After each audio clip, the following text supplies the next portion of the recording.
tread on me. Those are words that I stand by, homie. It doesn't mean I'm gangster, it doesn't mean I'm country. It means that my life is in my hands only. Some of you in the community may remember the story of Robert Bodell, an elderly Soldotna, Alaska resident who was tased twice, pepper sprayed, and beaten by a rookie Alaska State Trooper. If you don't know his story, I'll put his link in the description so you can get caught up. Here is part 1 of his update with his local news. Well, tonight we bring you a story about Bob Bodell from Soldotna. He says he was assaulted by a rookie state trooper after the vehicle he was riding in became stranded. But troopers say it was Bodell who became argumentative and combative. Investigative reporter Mike Mason began looking into this case back in March. It was a cold Alaska night in January 2021, around midnight on the Sterling Highway in Soldotna, when Eric Haddock, his wife Katie, and their 71-year-old friend Bob Bodell became stranded. Bodell says Haddock was giving him a ride home when they ran out of gas. Yeah. Haddock and his wife say they used their cell phones as flashlights, signaling in the direction of a house at the end of a dark driveway. Didn't see anybody move or anything, just heard loud dogs. So I decided to point at the vehicle and point where I was going, and then I walked away. Bob Bodell says he stayed inside the SUV while Haddock and his wife left on foot to get gas. But the people in the house at the end of that dark driveway called 911. All right, tell me exactly what happened. There's suspicious flashlight activity at the end of our driveway. Our dog's going crazy. Recent trooper recruit Brian Glenn responded to the call. He had graduated from the academy 6 months prior and was working alone that night. Glenn's cruiser was equipped with a dash cam, but it was out of service. He did have a device to record audio. The trooper arrived to find a man sitting in the passenger seat of an SUV. Operating procedures for Alaska State Troopers state, officers shall make every effort to digitally record their interactions with the public. Recording prior to contacting the public is recommended. I was sitting on the passenger side. But the audio recording in Bodell's case begins after things get heated, and the trooper tells Bodell he's issuing a disorderly conduct warning. I'm not asking. What am I being charged with? Right now, you're not being charged with anything. Right now, I'm just talking to you, okay? I said I'm done answering questions. Bodell claims he had already told Trooper Glenn who he was, where he lived, how he had a prior head injury, and that he doesn't have a driver's license. But Trooper Glenn's report states Bodell refused to provide one or identify himself.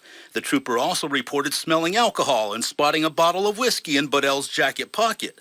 Bodell claims Glenn kept insisting he was the one driving the vehicle, not waiting for his friends to get gas. Right now, it sounds to me like you're lying to me, okay? I give you my name and address.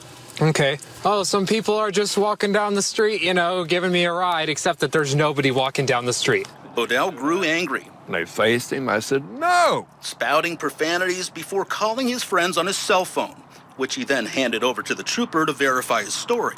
Glenn spoke with Haddock, who confirmed he was getting gas. That's when Trooper Glenn took to the radio. Any units in the area, there's 2 individuals passing an old KSRM.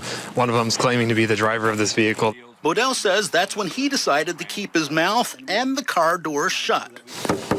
Sir, I'm gonna need you to open the door for a minute, okay? You wouldn't let me exercise my right to remain silent. Within minutes, the incident escalated to this. If you make any more noise, raise your voice, act a fool, okay, you're gonna be arrested for disorderly conduct. Let me tell you something, mother. Get on the ground now. Get on the ground now. On the ground now. Do not move. On your stomach. On your stomach.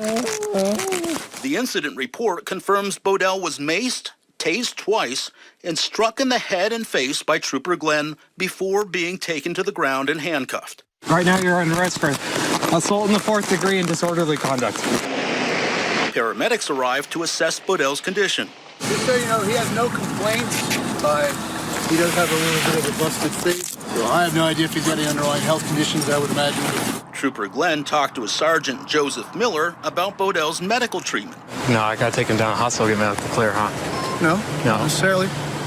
Right. What's wrong with him? Got a little freaking nosebleed? Who gives a They had my face down in the snow there, and they never took me to the hospital for being unconscious. They didn't take me to the hospital for that. At the time, another trooper, Jacob Barker, was wrapping up a different call. Hey, what's going on? Barker set out to find Bodell's friends. His dash cam was working. They're walking on the northbound shoulder. The video shows Barker's cruiser reach 75 miles an hour traveling through downtown Soldotna, and even higher speeds, up to 97 miles an hour for 7 minutes while driving on dark, snow-covered roads. Trooper Barker did not use his flashing lights. It was a seemingly frantic search to find a couple walking down the road to get gas. A response the Department of Public Safety's commissioner says violates standard operating procedures. He was in violation of our policy by not having his overheads and sirens there. Trooper Barker eventually found Haddock and his wife, Katie.